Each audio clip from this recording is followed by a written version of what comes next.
Hello दोस्तों, कैसे हैं आप लोग। देखिएगा, गुड इवनिंग सब लोग।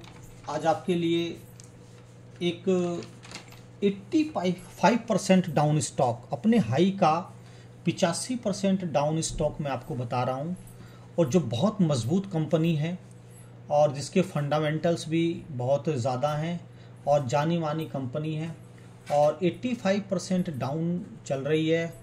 और आने वाले कल में आप देखिएगा ये धीरे धीरे आपको कितना प्रॉफिट देती है। लेकिन ये बताने से पहले मैं आपको सबसे पहले अपने कल के और परसों के रिव्यू दे देता हूँ। देखिए ध्यान से, मैंने कल आपको एक स्टॉक दिया था ट्राइडेंट, इस पर एक वीडियो भी बनाई थी मैंने आपको। ट्राइडेंट आपने देखा होगा, आज भी आपको 10% अपर सर्किट में उसने प्रॉफिट दिया। वो अलग बात है कि थोड़ा धीरे धीरे 12-1 बजे के आसपास उस पर प्रॉफिट बुक हुआ, लेकिन मार्केट के खुलते ही शुरू के 1 घंटे में आपको वो 10% प्रॉफिट दे दिया ट्राइडेंट ने। और उससे पहले मैंने आपको एक वीडियो और दी, एक दिन पहले आपने देखा होगा इंडिगो एयरलाइंस की। इंडिगो एयरलाइंस कल भी भागा, आज भी 2% गया, ठीक है ना। और इंडिगो दिया मैंने आपको, IRCTC दिया। तो देखिए 3 दिन से मैं आपके लिए जो भी वीडियोस बना रहा हूँ और जो भी मैं रिसर्च किया मैंने, जो भी मेहनत करता हूँ, जो भी मैं आपको स्टॉक्स दे रहा हूँ, एक तो मजबूत कंपनी होती है, पहली बात तो ये। दूसरी बात ये है कि 3 वीडियोस दी और तीनों वीडियोस में मैंने आपको जो भी स्टॉक दिए, सारे ही स्टॉक्स ने 3 दिन में आपको प्रॉफिट दिया। तो इसको ध्यान में रखते हुए तो मैं आप लोगों का प्रॉफिट कराना चाहता हूं, ठीक है ना, सभी का प्रॉफिट हो। तो देखिए आज फिर मैं आपके लिए एक बहुत अच्छी कंपनी स्टॉक्स लेके आया हूं। सबसे पहली बात कि अपने हाई का जो मैक्सिमम हाई बनाया उसका 85% डाउन है, ठीक है। अब सवाल उठता है कि आप सोचते होंगे कि ये 85% डाउन क्यों हुआ, कि कोई कंपनी में कमी होगी, कोई डिफेक्ट होगा, तो जाहिर सी बात है तभी अपने हाई का ये 85% डाउन हुआ। ऐसा नहीं है, ठीक है। एक्चुअल में एक तो सबसे पहली बात ये PSU है, गवर्नमेंट स्टॉक है।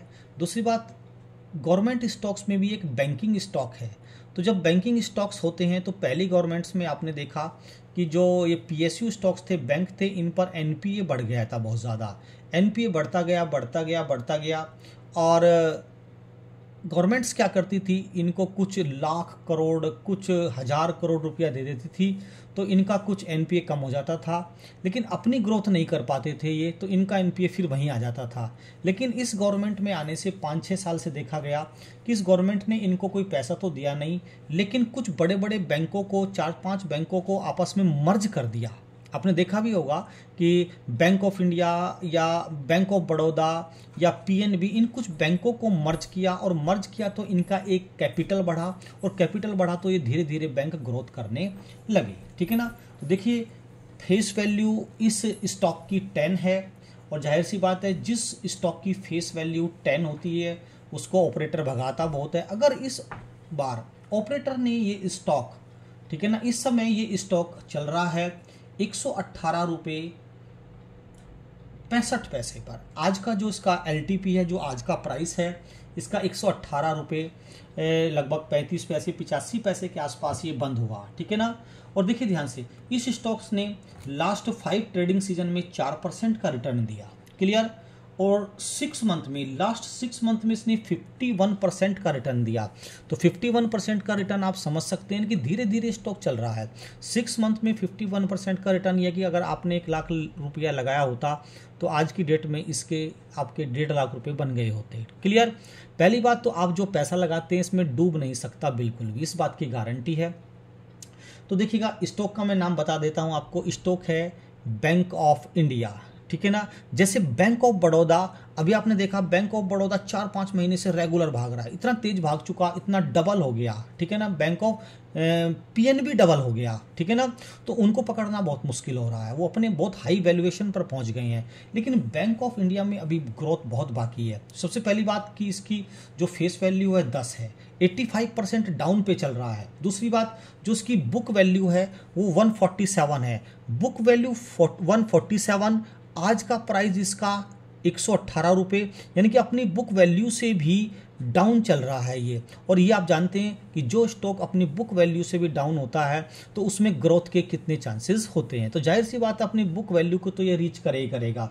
दूसरी बात, पी वैल्यू इसकी 9.30 है। ये भी आप जानते हैं कि जिसकी बुक वैल्यू 10 के आसपास होती है उसमें ग्रोथ की संभावनाएं बहुत होती हैं। तीसरी बात, एक बहुत बड़ी बात है इसमें कि जितने भी आप स्टॉक ले लेते हैं, ठीक है ना, तो उस स्टॉक्स में ये डिविडेंड यील्ड जो देता है 1.69% देता है, यानी कि लगभग 2% के आसपास तो आपको डिविडेंड यील्ड ही ये दे देता है। आप देख सकते हैं तो कि जो इसने लास्ट डिविडेंड यील्ड दिया ये 2 रुपये पर शेयर दिया। मान लीजिए अगर आपके पास इसके 1000 शेयर होते और 2 रुपये पर शेयर के हिसाब से 2000 रुपये तो आपके पास इसका डिविडेंड ही आ जाता है। बात क्लियर। दूसरी बात आप ध्यान दीजिएगा कि इसकी पी जो इसकी फेस वैल्यू 10 है। अगर ये एक साल में एक बार स्प्लिट कर देता है, अगर आपके पास 100 शेयर हैं तो 200 शेयर तो वैसे ही हो जाएंगे। और दूसरी बात, जिसकी फेस वैल्यू 10 होती है उसको ऑपरेटर जरूर भगाता है। अगर ऑपरेटर ने आज ये शेयर 118 रुपये से, मोस्टली आप इसको 120 रुपये मान लीजिए, इसको 5 गुना तक भगा दिया, यानी कि इसको 600 रुपये तक लेके चला गया, ठीक है, और 600 रुपये से इसने स्प्लिट करके 300 रुपये कर दिया, तो आपके तो शेयर डबल हो गए, प्राइस 300 के आसपास आ गया। आई बात समझ में? प्राइस 300 के आसपास आ गया तो फिर ये धीरे धीरे ग्रोथ करके फिर आपके प्राइस पे ही आ जाएगा। तो इसमें चांसेस बहुत हैं। तो मैं समझता हूँ कि इसको आप थोड़ा थोड़ा लेने की कोशिश करें। ये मैंने आपको बता दिया, 5 डेज में 4% की ग्रोथ, ठीक है, 6 मंथ में 51% की ग्रोथ। तो धीरे धीरे इसमें ग्रोथ आ रही है। वैसे पीएसयू स्टॉक्स जितने भी हैं बैंकिंग सेक्टर के, जैसे कि आपके बैंक ऑफ बड़ौदा हो गया, पीएनबी हो गया, स्टेट बैंक हो गया, ये काफ़ी अपनी वैल्यू से बहुत ज़्यादा हाई वैल्यू पे चले गए। इनका आरएसआई भी बहुत ज़्यादा चला गया, इसका आरएसआई भी अभी मेंटेन है, ठीक है ना। तो आप देख सकते हैं इसके सारे के सारे फंडामेंटल्स भी देख सकते हैं। फंडामेंटल आपको इस बैंक के बताने की जरूरत नहीं है। देखिए 1 वीक में 4.81% का आप देख सकते हैं, 4.81% का रिटर्न दिया। 1 मंथ में 4.39% का, और 3 मंथ में 10.76% का, और 6 मंथ में 49% का। यानी कि जैसे जैसे टाइम पीरियड बढ़ता है इसका रिटर्न बढ़ता जा रहा है। और वैसे भी टेक्निकल्स देख सकते हैं आप, टेक्निकल्स में 75% ने इसको बाई की रेटिंग दी है, यानी कि स्ट्रॉन्ग बाइंग जोन में है।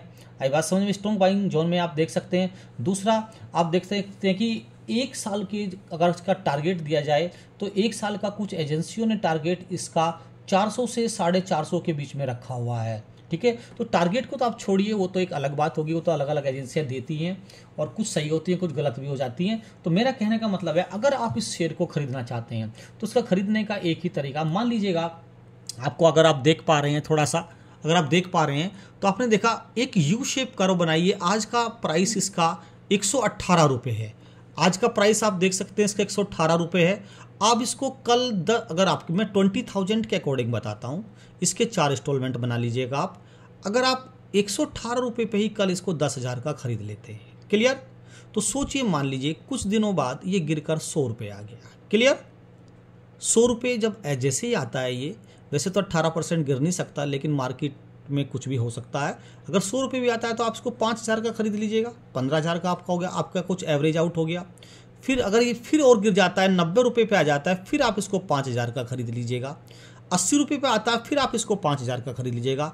अब देखिए 118 से 80 रुपये पर आ गया, यानी कि लगभग 38% डाउन कर दिया। और 38% डाउन होने का स्टॉक का कोई मतलब ही नहीं है। मान लीजिए फॉर एग्जांपल 10,000 का खरीदा आपने 118 पे, और ये कल डाउन नहीं होता, आपको मौका ही नहीं मिलता और लेने का, तो कोई बात नहीं, 10,000 से ऊपर चल जाता है ये।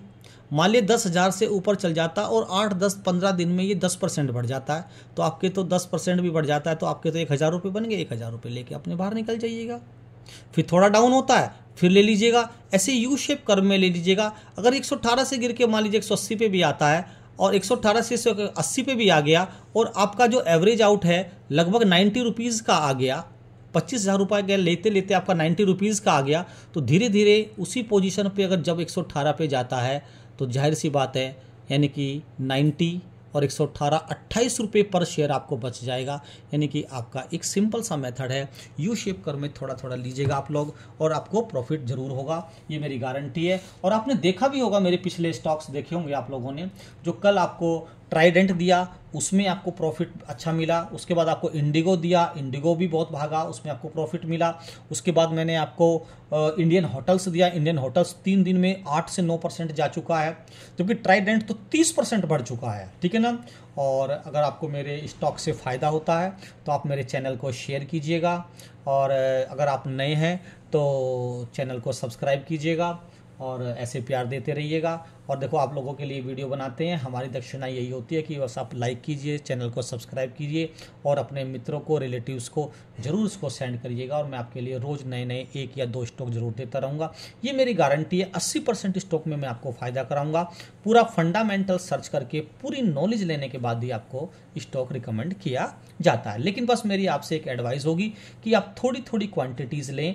अपना जो भी आपका कैपिटल है उसका 25% का पहले लें, डाउन हो जाता है फिर 25% लें, डाउन हो जाता है फिर 25% लें। अगर वो डाउन नहीं होता, जहाँ से भी ऊपर चल जाता है और 8 से 10% बढ़ जाता है तो अपना प्रॉफिट बुक करके निकल जाइएगा, फिर दूसरे स्टॉक में लगाइए। मैं आपको दूसरा स्टॉक देता हूँ, उसमें 8 से 10% लीजिएगा। फिर अगर आप ऐसे ही हर महीने, 1.5 महीने, 2 महीने में 8 से 10% स्टॉक में लेते रहे तो देखिएगा, अगर आज आप 5 लाख से वर्क काम शुरू करते हैं तो 2 से 3 साल में आपके 5 लाख के आराम से 10 लाख रुपये बन जाएंगे। और बैंक तो 10 साल में बनाता है डबल, यहाँ तो 2 से 3 साल में बन जाते हैं। और कभी कभी ऐसा स्टॉक भी मिल जाता है आपको कि 1 या 2 महीने में भी दुगना हो जाता है, ठीक है। तो थैंक यू वेरी मच, ये ध्यान रखिएगा। तो मेरा चैनल सब्सक्राइब जरूर कीजिएगा, मैं आपके लिए नए नए स्टॉक लाता रहूँगा। और मेरी पुरानी वीडियो जरूर देखिएगा, उन वीडियो को देखिए, उनमें आप सर्च करिए कि मैंने क्या बताया, फिर आज का मार्केट देखिए कि कितने बड़े स्टॉक, तब आप मेरे चैनल को सब्सक्राइब करें। Thank you very much.